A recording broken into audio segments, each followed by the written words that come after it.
একাই নিলেন 7 উইকেট, গড়লেন ইতিহাস। দুর্বার রাজশাহীর হয়ে বল হাতে তাসকিন যেন একাই হয়ে উঠলেন দুর্বার। বিপিএলে ঢাকা ক্যাপিটালসের মুখোমুখি হয়েছে দুর্বার রাজশাহী। এদিন শুরুতে টসে জিতে ব্যাট করে নির্ধারিত 20 ওভার শেষে 9 উইকেট হারিয়ে 174 রানের সংগ্রহ পায় ঢাকা ক্যাপিটালস। ঢাকার 9 উইকেটের মধ্যে 7 উইকেটই নিয়েছেন স্পিড স্টার তাসকিন আহমেদ। আর তাতে বিপিএল এর ইতিহাসে নতুন করে লেখা হলো এই পেসারের নাম। বাংলাদেশ প্রিমিয়ার লিগের 11 আসরের ইতিহাসে এটাই এখন সেরা স্পেল। পেছনে ফেলেছেন পাকিস্তানের মোহাম্মদ আমিরের 17 রানে 6 উইকেট নেওয়ার কীর্তিকে। নিজের দ্বিতীয় ফাইফারের দিনে তাসকিন বদলালেন ইতিহাস। সঙ্গে স্বীকৃত টি-20তে এক ম্যাচে সবচেয়ে বেশি উইকেট শিকারীও এখন তাসকিন।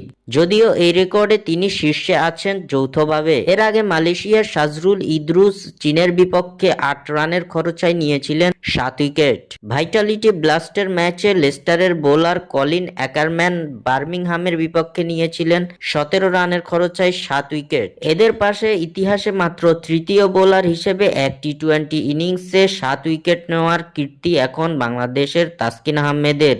স্বাক্ষর থেকে সাদবিন ইসলাম।